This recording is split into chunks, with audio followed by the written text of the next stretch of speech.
Oficialmente el primer video del canal. Hoy quiero compartirles desde cero mi proceso para hacer un retrato con acuarela. Así que vamos a ello. Lo primero que hago es ponerme a buscar una referencia. En la descripción te dejo mi tablero de Pinterest por si gustas usar las mismas que yo y ahorrarte el tiempo de andar scrolleando. Antes de comenzar te muestro rápidamente los materiales que voy a estar usando. Como trabajaremos con acuarela, te recomiendo buscar un sketchbook u hojas con un gramaje mayor a 140 o 160 para evitar que se nos pueda achicharrar con el agua. Ahora sí, para empezar con el boceto, yo te recomiendo usar lápices de colores que tengan poca pigmentación, porque a diferencia de los lápices de grafito, estos no nos van a ensuciar la acuarela. Para empezar a trazar el rostro, siempre empiezo por un círculo, agregándole dos líneas guías principales. Una vertical que marcará el centro y una horizontal que determinará la base de los ojos. Estas líneas siempre van a variar su inclinación dependiendo la posición de la cabeza de nuestra referencia. Son de suma importancia porque nos ayudarán a que todos los elementos queden bien direccionados y posicionados y no se vean chuecos. Cuando vamos empezando, algo que funciona mucho es ir de lo general a lo particular.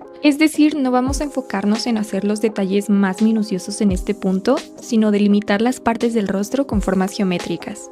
A mí me gusta muchísimo empezar por la nariz, no sé exactamente por qué. Creo que el estar al centro me ayuda después a visualizar mejor todos los elementos que me faltan. Para los ojos voy a trazar otra línea de referencia paralela a la primera. Esto nos ayudará a mantenerlos en proporción tanto de la parte de arriba como la de abajo. E incluso podemos hacer una tercera guía para marcar a la misma altura la unión de los dos párpados. Teniendo eso, ya voy agregando detalle poco a poco. Recuerda que como utilizaremos la acuarela como medio principal del dibujo, no es necesario marcar tan fuerte todos los elementos. Lo ideal incluso es que sean apenas visibles. Yo ahorita lo exageré un poquito para que se notara más en el video lo que estoy haciendo. Para los labios volvemos al principio de ir de lo general a lo particular.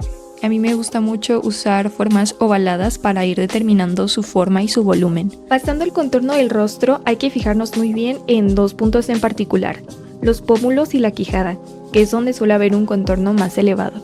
Recuerda que para colocar todos estos elementos a la altura correcta hay que estar observando nuestra imagen de referencia a cada rato. Lo último que suelo dibujar en los retratos son las partes más externas, que vendrían siendo las orejas, el cuello y el cabello. Teniéndolo listo, pasamos a borrar las líneas guía que ya no vamos a usar y afinar zonas que no detallamos mucho. En este punto, al observar mi boceto desde otro ángulo, me di cuenta que la nariz la había hecho muy larga.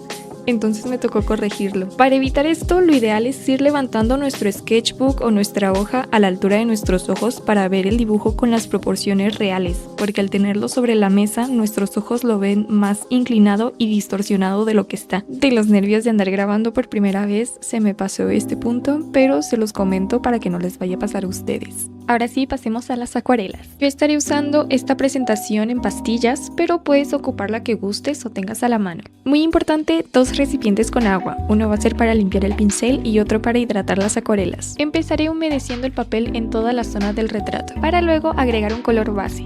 En este caso yo elegí el amarillo. Esta técnica se conoce como húmedo sobre húmedo y me gusta mucho usarla al principio para que los colores que ponga después tengan más armonía entre sí. Podemos pensarlo como ponerle un filtro a nuestro dibujo, porque ahora todos los colores que le coloquemos encima van a tener ese subtono amarillo cálido. Al trabajar con acuarelas siempre hay que ir de los tonos claros a los más oscuros, porque recordemos que es un material con transparencias, es decir, si coloco un color claro sobre un oscuro no se va a ver. Y recuerden que al momento del boceto les dije que hay que ir de lo general a lo particular, pues también aplica a la acuarela en sí, porque vamos agregando color cada vez de zonas más generales a más particulares, teniendo en cuenta que las zonas generales van a ser las más iluminadas y las particulares son las que requieren más trabajo en las sombras. Las acuarelas son un material que requieren de muchísima paciencia porque tienes que esperar a que seque la primera capa que diste para aplicar una segunda y que se vea ese juego con las transparencias de los colores. Un consejo que les puedo dar es que vayan saltando de zonas. Ahorita, por ejemplo, terminé de aplicar una capa al rostro y lo que hice fue pasarme al cabello en lo que el rostro se terminaba de secar. Así podemos aprovechar más los tiempos entre secado y secado. Otro punto muy importante es que al ir aplicando las capas hay que hacerlo con muy poca presión en el pincel, porque si raspamos muy fuerte en el papel, por así decirlo, podemos levantar las primeras capas que dimos y perder ese efecto de sobreposición de los colores. Entonces mucho ojo ahí con la presión que ejercen con el pincel. Ahora, si se dan cuenta, cada vez voy avanzando más en los detalles más pequeños y particulares. Ya le empecé a dar más sombras a la zona del ojo, de los labios, a los límites de la nariz. Y para agregar estos colores más saturados o más oscuros, lo que te recomiendo es ir bajando la cantidad de agua que le echas a las acuarelas. Mientras más acuosas estén, más transparencias tendrán, y mientras más concentradas tendrán un color más saturado e intenso. Otra característica muy particular es que las acuarelas suelen secar un poquito más claras, entonces no te espantes. Si en un principio crees que saturaste demasiado el color, probablemente cuando seque se va a notar menos. Recuerda observar constantemente tu imagen de referencia, ya que de ahí vamos a estar sacando qué zonas son más oscuras, qué zonas son más claras, qué zonas necesitan más trabajo que otras.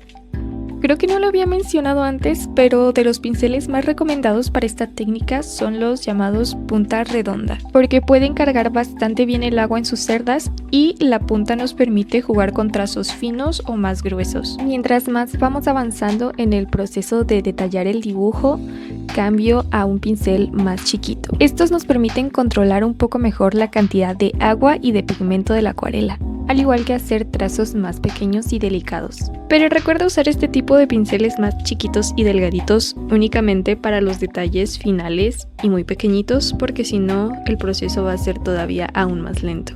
Otro consejo que les puedo dar es que no se esmeren en agregarle micro detalles a todo el dibujo. A mí me gusta detallar a profundidad únicamente ciertas zonas, porque de esta manera estas zonas van a resaltar más que todo el dibujo y le va a agregar más profundidad. Una característica que me gusta mucho de la acuarela es que se puede combinar fácilmente con muchos materiales. Así que en esta ocasión lo primero que le voy a agregar es una pluma de gel blanca para agregar brillos muy puntuales en los labios y en los ojos. Otro material que se integra muy bien con la acuarela son los lápices de colores. Como tienen mucha pigmentación, pueden ayudarnos a dar más detalles, añadir texturas, y en este caso también los estoy usando para delinear ciertas zonas y que contrasten más. Otro material que he estado probando mucho porque se volvió bastante viral son los plumones acrílicos, así que también decidí integrarlos para que vean un poco cómo se comportan en conjunto con las acuarelas. Al igual que la pintura acrílica, son bastante cubrientes, así que también van a resaltar y crear un contraste con las texturas que ya tenemos en el dibujo. Este sería nuestro resultado final. Coméntame de qué técnica te gustaría que habláramos en el siguiente video.